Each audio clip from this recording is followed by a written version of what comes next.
ఎన్నికల హామీలు మేనిఫెస్టో అమలు చేయని చంద్రబాబు సర్కార్ ప్రజలపై భారాలు మోపడానికి పోటీ పడుతోంది. ఆధునికత, ఏకీకృత విధానాల పేరిట వివిధ రూపాల్లో బాధేస్తోంది. తాజాగా పట్టణ ప్రాంతాల్లో ప్రజలపై భారాలు మోపటానికి అసెంబ్లీని వేదికగా చేసుకుని ప్రజల కష్టాలు, ఆర్థిక ఇబ్బందులను విస్మరించింది. ఆటో మ్యూటేషన్, డిజిటలైజేషన్, రాష్ట్ర వ్యాప్తంగా ఒకే పాలసీ పేరుతో ఆంధ్రప్రదేశ్ పురపాలక చట్టాలకు సంబంధించిన బిల్లు 2026ను చంద్రబాబు సర్కార్ అసెంబ్లీలో ప్రవేశపెట్టింది. పురపాలక కార్పొరేషన్ల చట్టం 1955లోని సెక్షన్ 208, ఏపీ పురపాలక చట్టం 1965లోని సెక్షన్ 93 సవరణకు సిద్ధపడింది. ప్రజల కష్టాలను, ఆర్థిక ఇబ్బందులను బాబు సర్కార్ పూర్తిగా విస్మరించింది.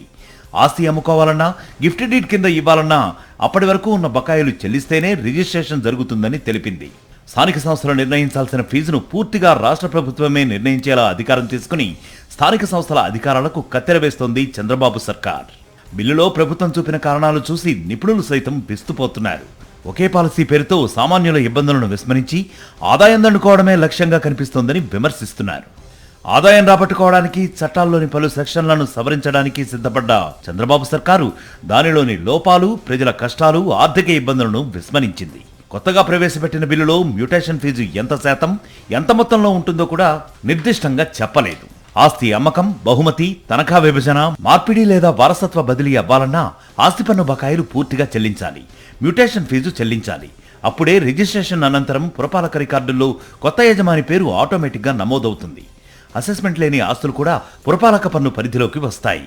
కూటమి సర్కారు ప్రవేశపెట్టిన ఈ బిల్లులో చాలా లోపాలు కనిపిస్తున్నాయి. మ్యూటేషన్ ఫీజు ఎంతో చెప్పలేదు.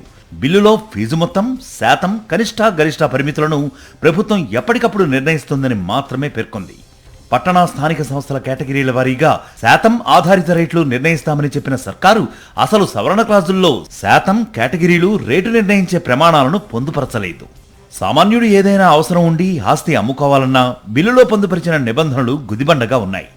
ఆస్తి పన్ను బకాయిలు చెల్లించడంతో పాటు మ్యూటేషన్ ఫీజు కట్టిన తర్వాతే రిజిస్ట్రేషన్ చేయాలని పేర్కొంది. దీనివల్ల చిన్న బకాయి ఉన్నా, రికార్డుల్లో పొరపాటు ఉన్నా మొత్తానికే రిజిస్ట్రేషన్ నిలిచిపోయే ప్రమాదం ఉంది.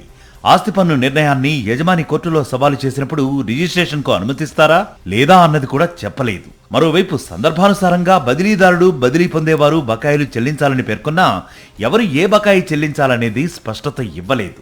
వాస్తవానికి ఆస్తిని తనఖా పెట్టినంత మాత్రాన యాజమాన్యం మారదు. అయినప్పటికీ తనఖా లావాదేవీని కూడా మ్యూటేషన్ ప్రక్రియలో చేర్చింది సర్కార్. దీనివల్ల ఆర్థిక అవసరాల కోసం బ్యాంకు రుణాలు తీసుకునే వారిపై అదనపు భారం మరింతగా పడుతుందని నిపుణులు ఆందోళన వ్యక్తం చేస్తున్నారు. మరిన్ని అప్డేట్స్ కోసం ఛానల్ ను సబ్స్క్రైబ్ చేయండి. నోటిఫికేషన్స్ కోసం బెల్ ఐకాన్ పై క్లిక్ చేయండి.